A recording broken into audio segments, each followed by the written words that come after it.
Mustard Knuckle. Hello everybody, Mustard Knuckle back again, heading out in the Panzer 4/70V. We all know how much fun this thing is to try to kill, so I did a 3-minute clinic on it, and as it turns out, almost impossible from the front. So, what are we going to do? We're going to make sure we keep the front of this thing facing the other team at all times, because it is hard to destroy unless you're in a pretty decent vehicle with a pretty good gun. So we're going to stay back here and we'll try to find a low spot. Well, I mean, we're here. Sweet. I want to try to find a low spot to cover up the front as much as possible, and then we can just take them from here. Nice. So we'll do the gameplay here, and I got quite a bit of history on this, enough for probably 2 or 3 videos. We'll get as much of that as we can, the early stuff and the general ideas, and we'll just keep shooting from over here. See if we can stop them from getting to the point, and if we can cut them off, then, oh man. It's a great tank, I love it. Especially on a map like this where you can just kind of lie in wait and take the shots. Oh, and it's high velocity. It's fantastic. It's a great gun. Pretty good vehicle too. Now, unfortunately, for Germany, they kind of mismanaged this whole deal. With this coming out, the idea shifted from, well, they had the Stug 3 and things like that, and they had the Panzer going, the regular Panzer, like the G and the H. The H probably wasn't around yet, but the Panzer 4 was, but it was determined that, wow, that they wanted these tank killers to go out, or tank hunters, Jagdpanzer or Panzerjäger, I guess is how you say it. I honestly don't know. But they wanted those 2 varieties built, which are these low-profile casemates, just designed to lay low and be sneaky and try to destroy tanks. There we go. Now we're really covered. Oh, this is going to work out nicely. So they got started, and it started with the the Jagdpanzer 4, which was the it had the Pack 48 or 43 cannon. This one stepped up, and it has the L70 cannon. Now there was when this first all happened, this was the end goal, but there was, I believe there was an availability problem, and there was also a chassis problem, because they wanted to originally build an entirely new chassis for this. Oh, come on. Oh, I'm done. I mean, they spawn you right in front of it. Oh, and there he is. Alright, oh, I got a kill on him, though. I'll take that. Let's see if we can keep this thing going or not. I don't think I have any ailerons. I don't have a rudder either, so...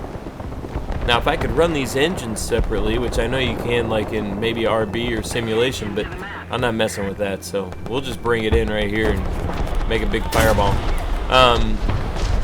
So they started working on, by the time this came along, the H was around. By the time the development was done and all that kind of stuff, so the H was around, so the development started on this. Now you see it's got the side skirts and stuff, just like the H. The regular Jag 4 does not have those side skirts. It's all based on the Panzer 4G and the Panzer 4H, as far as I know. Now I could be wrong on that, but I'm pretty sure that's where the development came from. I'm going to move up here a little bit, see if I can get to a higher spot where I can cut these guys off a little earlier. I don't know if that's going to... Ah, bummer. Let's see, maybe this guy? Maybe? No. Alright. There we go. Sweet. I mean, it's easy to time a gun like this because it's high velocity, it's low arc, and all these side shots make a nice, big, wide target. You can see where I am on the map. I mean, I swung way out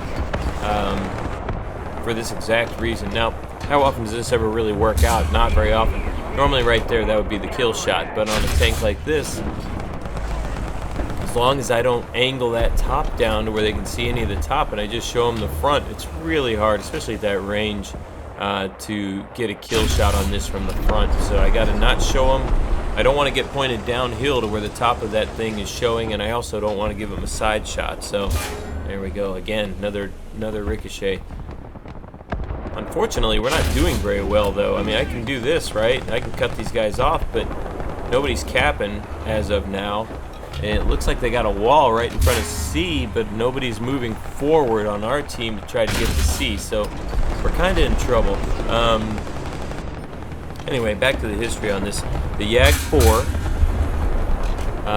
had the less capable gun, and Hitler saw a mock-up of this and said, I want that right there. So in order to really get these things rolling, come on. Nah. He wanted to stop Panzer IV production. Now, if you watch the Panzer IV videos, we talked about how it was the only German, I'll take that, the only German vehicle that was in production throughout the entire war. It's interesting though, because Hitler wanted to stop production. Now, why did that not happen? Well, it's because to ramp down a production sequence takes time. You can't just cut it off and it stops. So you got to decide like what materials you have, how far you can go with that, and when a good endpoint is going to be. And that didn't happen before the end of the war, because it was discovered that the Panzer IV still had value and they needed to keep it rolling, so that's what they did. Now this was built by a company, it's a long name, but they abbreviated to Volmag, or Vomag, and that's who built the mock-up, and that's who did the work on it. So they would take a Panzer IV, take everything above the hull, remove that, and it was apparently a fairly good or simple process, because they didn't have to change the engine compartment or anything. You can kind of see where the engine compartment was and is, and they just changed everything above it. They added armor to the front. On the original Jag, it was 60 millimeters, and then it moved up to 80 millimeters on the 70. On this one, it moved up quite a bit. So the idea was they were going to try to make 800 of these a month. I just got to keep going here. Oh, an airplane now. They're going to try to build 800 of these a month. That never happened. And like I said, they wanted to stop that production on the Panzer IV, but that never happened either. So there's a whole bunch of small failures here that kind of confused the process some more. I mean, the Army, whoever was in charge of the Army, I can't remember the guy's name, but he didn't even want these to begin with. He wanted to continue with the Panzer IV. Man, my timing is, like I said, I mean, the gun makes it easy, but you still got to have some luck, and here we go. Get him. Oh, it said good luck on the side of his tank. That was pretty good luck, I'll say, so I'll take that. So this thing got going, and they only ended up building somewhere in the high 200s. Oh my gosh. I was about to say, oh my gosh, the game's over, but oh my gosh, that guy got me.